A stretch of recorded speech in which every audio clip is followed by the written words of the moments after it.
안녕하세요. 12월 13일 토요일입니다. 오늘은 사도행전 13장 15절 16절 말씀 보시겠습니다. 율법과 선지자의 글을 읽은 후에 회당장들이 사람을 보내어 물어가로되 형제들아 만일 백성을 권할 말이 있거든 말하라 하니 바울이 일어나 손짓하며 말하되 이스라엘 사람들과 및 하나님을 경외하는 사람들아 들으라. 아멘. 바울과 그 일행이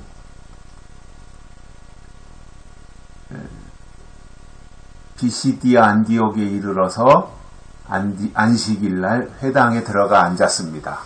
회당 안으로 들어갔지요. 그때는 회당 중심으로 안식일을 지킬 때니까요. 그래서 이제 안식일날 회당에 들어갔습니다.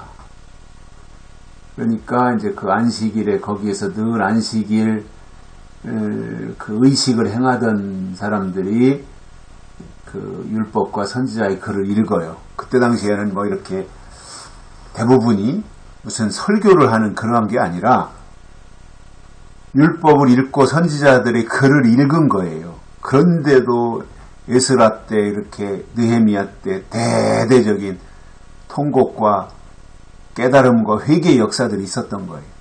뭐 유창하게 무슨 그 설교를 한 것이 아닙니다. 성경 구절, 성경을 읽었는데 율법을 읽었는데도 그렇게 역사가 나타난 거예요. 그러니까 사람의 마음을 움직이는 것은 하나님이 하시는 거예요. 사람이 어떻게 사람의 마음을 시시콜콜하게 다 움직일 수 있겠습니까? 하나님이 해주셔야죠. 감동을 주시는 분도 하나님이시고 또 양육하고 성장케 하시는 분도 하나님이시고 우리가 방향만 하나님께 올바로 맞춰 놓으면 나머지는 하나님이 인도해 가시는 거잖아요. 우리가 자꾸 고집 부리고 방향을 엉뚱한 데 두는 게 문제가 되는 것이지 방향만 하나님께 딱 맞추고 주파수만 맞추고 있으면 나머지는 하나님이 하시는 것을 우리가 성경을 통해서 볼 수 있는 것이고요. 그래서 이제 그 바울 일행이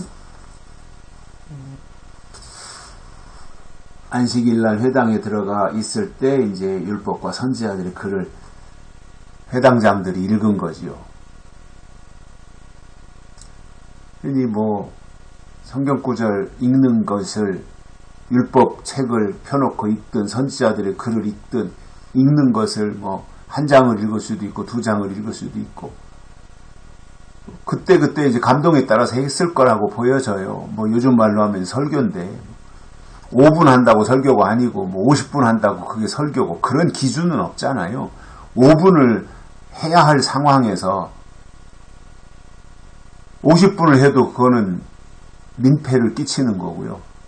5분을 말씀을 증거하더라도 그 5분의 내용 속에 하나님의 뜻이 담기고 또 사람들의 청중들의 마음을 움직이고 다시 한번 믿음의 동기부여가 되고 거룩한 하나님의 영을 사모할 마음이 생기고 뭐 이런 것들이 뒷받침이 된다면 뭐 5분 설교가 뭐 문제가 되고 10분 설교가 뭐 그게 문제가 되겠어요? 5분, 10분, 20분, 1시간. 저는 그 시간에 대해서는 특별한 의미가 없다고 봐요. 일단은 그 상황이 어떠냐. 그 상황이. 아니 장례식장인데 상황은 장례식장인데 설교는 결혼식 설교하면 안 되잖아요. 그리고 그 상황은 10분밖에 여유가 없어요. 10분밖에.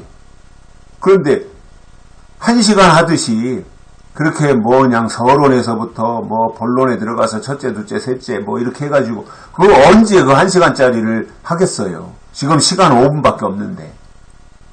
그러면 본문 읽고 그 본문에서 주시고자 하는 메시지 핵심이 무엇인지 그거를 딱 끄집어내가지고 이것이 하나님의 뜻이다.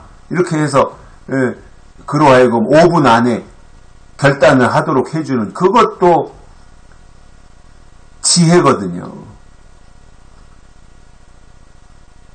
저는 설교하시는 분들이 5분을 설교할 수도 있고 뭐 10분, 20분, 30분, 1시간, 2시간, 3시간 저희 아버지처럼 뭐 7시간 하루에 이렇게 할 수도 있어요. 저는 그렇다고 그건 뭐 그런 그 상황과 또 그 자리에 모인 분들의 환경과 여러 가지 여건과 이런 것들이 다 맞아 떨어져서 그 상황 속에서 그렇게 할 수밖에 없었다면 그게 저는 정답이라고 보거든요.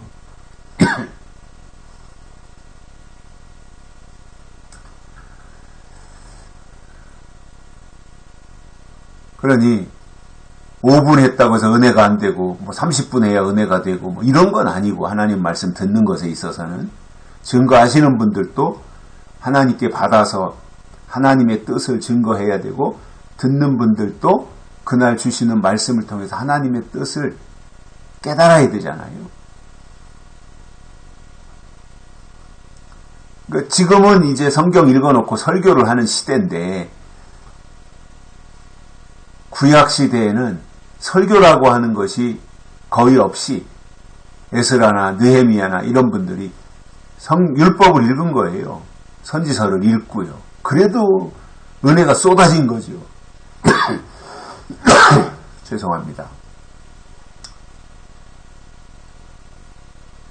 그러니 그때 사람들이 지금보다 훨씬 더 순수하지 않았나 그런 생각은 해요.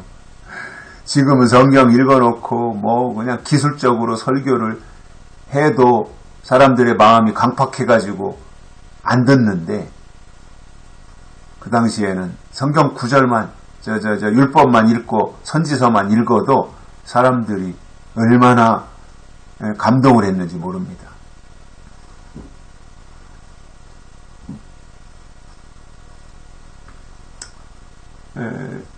바울 일행이 안식일날 회당에 들어가서 앉았을 때에 거기 회당장이 율법과 선지서의 글을 읽은 후에 이제 설교한 후에죠. 지금 우리말로 하는. 그리고 나서는 사람을 보내어 물어봅니다. 바울에게. 백성들에게 무슨 할 말이 있어서 오셨습니까? 이렇게 물어봤어요. 그랬더니 바울이 일어나서 손짓하며 말합니다. 이스라엘 사람들과 및 하나님을 경외하는 사람들아 들으라 이겁니다. 바울을 통해서 하나님이 하시는 말씀을 들으라 이렇게 말씀하신 거예요. 믿음은 들음에서 나는 거예요. 잘 들어야 돼요. 특히 구약에는 율법을 읽기만 해도 선지서를 읽기만 해도 은혜가 됐는데 지금 시대는 또 그 단계보다 더 올라가서 무엇을 들어야 돼요? 들으라 했는데 들어야 될 내용이 있어야 될 거 아니에요? 들어야 될 내용이 뭐예요? 예언의 말씀이에요. 우리에게 필요한 것이 예언의 말씀이에요. 그냥 뭐 세상 돌아가는 얘기나 듣고 뭐 역사적인 하나님, 역사적인 예수님, 뭐 사도행전에 일어났던 하나님의 역사, 뭐 그것만 듣는다면 함량 미달인 거죠. 그것도 필요하지만 거기서 한 걸음 더 나아가서 그 말씀 속에 담긴 이 시대에 적용해서 예언의 말씀으로 우리에게 와야 되는 겁니다. 그것을 들으라 이렇게 말씀하시는 거예요. 그래서 그 들어야 될 내용을 이제 바울이 17절부터 쭉 이어가는 거죠. 들으라 했으면 그것으로 끝나는 게 아니잖아요. 들으라 했으면 들어야 될 내용이 있어야 되잖아요. 내용을 듣는 거잖아요. 설교를 듣는 것도 그 내용을 듣는 거잖아요. 내용이 중요한 거예요. 내일부터는 그 내용이 나와요. 새벽 큐티에. 여기까지 하겠습니다. 고맙습니다.